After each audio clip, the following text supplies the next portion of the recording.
There are places that millions of tourists dream of visiting. But the truth is that in reality, they're very disappointing.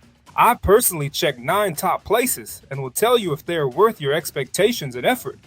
And whether to go there or not is up to you. Did you know that there's even a medical term called Paris syndrome? It appeared when Japanese tourists began to travel to Paris in large numbers, expecting to see a city of beauty, elegance, and romance, but in reality, they found themselves in a not-so-friendly, dirty, and noisy place. And as a result, they had appointments with psychologists, depression, stress, and anxiety. But there are 2 places in Paris that are particularly disappointing to tourists. And they disappointed me. First, it's the Eiffel Tower. No, from the outside it looks quite nice, especially with the night lights. But if you decide to go up, you'll have to stand in 5 lines. First, there's the security check line at the entrance to the area. Then, the line for the ticket office. The line to enter the Eiffel Tower itself with another security check there. The line for the elevator to the 2nd floor, and the line for the elevator to the 3rd floor. Sometimes this wait can last for hours. And also, be prepared. It's crowded at the top. To get to the edge, take a picture, or just look at the view, you have to push through the crowd and fight for your spot. A spot at the edge, a spot at the observation deck. My rating for the Eiffel Tower, if you go to the top, is 6 out of 10.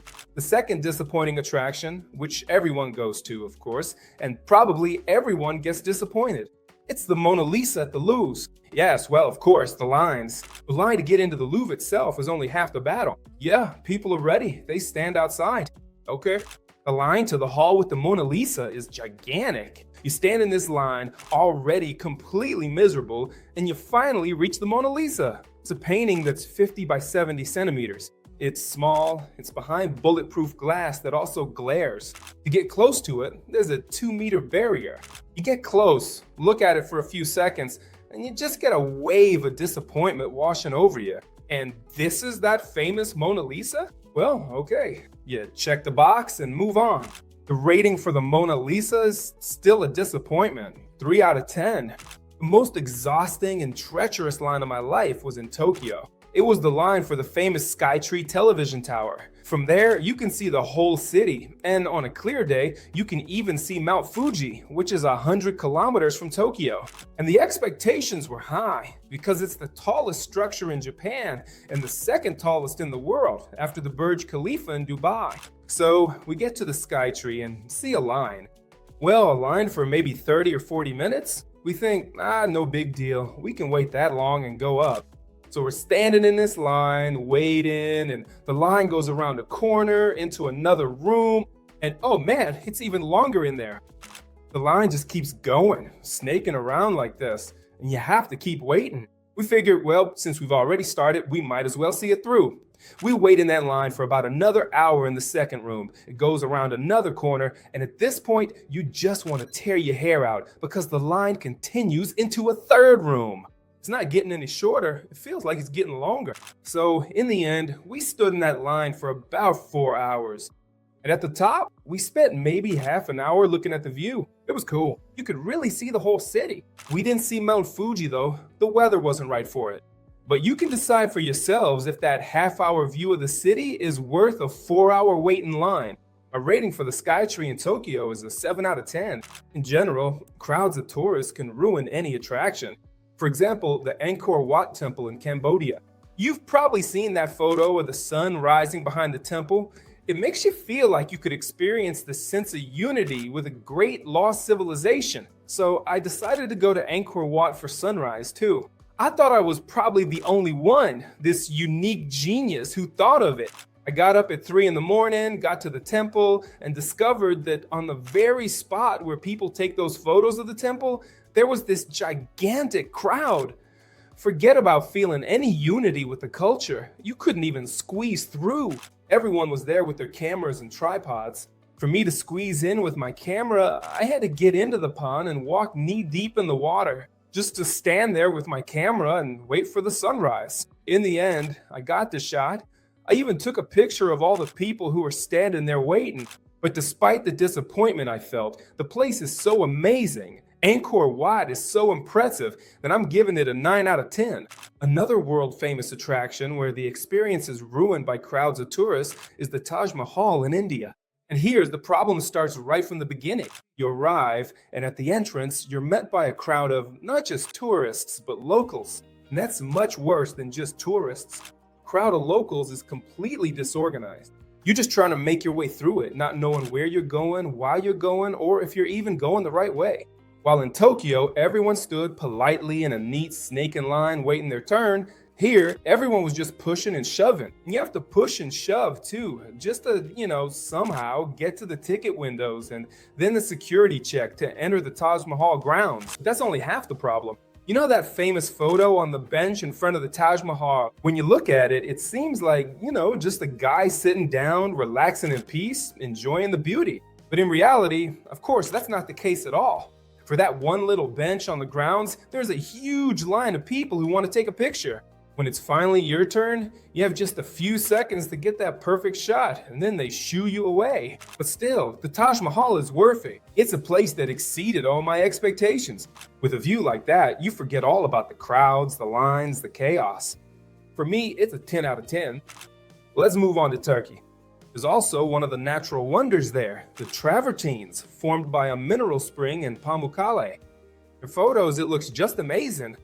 Snow white travertines, turquoise water, beauty, a wonder in nature.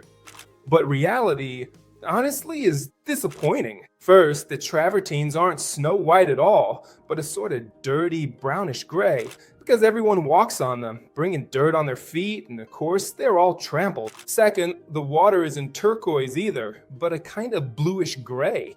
And most importantly, the place where they let tourists go isn't a natural wonder at all. It's a fake. They're concrete pools styled to look like the mineral springs, like those travertines. And everyone walks around these pools, takes pictures, and for some reason thinks that this is the real Pamukkale. But the real springs are a little off to the side. You can see them, but they don't let you get close. You can only take pictures from a distance. And I've noticed that the tourists who come don't even pay attention to the real natural wonder. They're fascinated by these concrete pools where they can swim, stir up the mud, and take pictures. To be fair, kids have a great time there. My oldest son was 5 when he visited Pamukkale with me, and he still talks about it like it was some kind of miracle. So, for my son's sake, I'll raise the score. Pamukkale gets a 6 out of 10. In general, I've been to more than 50 countries, and I professionally create itineraries and organize creative tours. If you're interested, write to me on WhatsApp. I'll help you find the right fit and send you somewhere you definitely won't be disappointed. Europe. The symbol of Brussels, and really all of Belgium, reproduced in millions of images, photos, postcards, pins, and magnets, is of course the Manneken Pis. And when you hear about this symbol, you imagine it's something significant. Well, not a fountain like Samson and Peterhof, of course, but at least, a sculpture that's about 5 feet tall. And so you arrive at this quiet, unremarkable little street in the back alleys of Brussels, and you see a 5-foot-tall fence and a tiny, maybe 2-foot-tall little boy with a stream coming out of him. And you're just completely disappointed. I mean, why? Why him of all things? Why this little boy is the symbol for such a cool country as Belgium? There's so much to see there, so many beautiful buildings and places. Can't even get a good picture of it because of that fence, since it's pretty far away. So you have to zoom in just to get anything in the photo. That's why, by the way, we see this close-up shot, but we don't see everything that's around it. So for the cultural symbol of Belgium, that didn't impress me at all. Now I'll give it a 4 out of 10. Another world-famous sculpture turns out to be, not as small as the Manneken Pis, but still not very big. I'm talking about the Statue of Liberty in New York. We've all heard so much about this monument that it seems like it should be something significant and grandiose, something like the Motherland calls on Mamayev Kurgan in Volgograd. But in reality, the Statue of Liberty is half the height, only 43 meters. Plus, it's on a small island, and you have to take a boat to get to it. You can't just walk up to it. You have to buy tickets for the boat, and the tour's quite expensive. You get to this little island, and, you're just kind of disappointed by all of it. Everything you see. Yes, you can go up to the crown. There's a tour into the crown of the Statue of Liberty, but the views from there are also just so-so. And for that tour, you need to buy tickets 2 or 3 months in advance. So, in the end, there's disappointment. But the statue has great PR. That's why I'm giving it a 6 out of 10. By the way, speaking of the US, I have a video about 9 places that personally disappointed me in that country.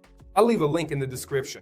The laser show in Hong Kong. Yeah, it's not exactly a place, more of a performance. It even has this grand, beautiful name, a Symphony of Lights. Hong Kong at night is beautiful. The skyscrapers, the lights, the signs, everything is blinking and sparkling, reflecting in the water. It's a truly amazing sight. And when you go there at a specific time to see the laser show, it feels like something grand and spectacular is about to happen. I remember the first time my colleagues and I saw the show, I thought it wasn't the show yet, but some kind of introduction to it, a rehearsal. Laser beams and searchlights were just flashing randomly across the sky, not even really in sync with the music that was playing from the speakers. And I kept waiting like, okay, now something's finally gonna start. But it didn't start. Instead, it ended. After about 10 minutes, everything went dark and we just looked at each other like, what was that? Shrugged and went back to the hotel. By the way, the similar nighttime light show in Singapore is much more interesting, and that one is worth seeing. So my rating for Hong Kong at night is a 9 out of 10, but for the laser show, it's only a 3 out of 10. And what famous, top-rated places have disappointed you? Write in the comments. I'm very interested to read them.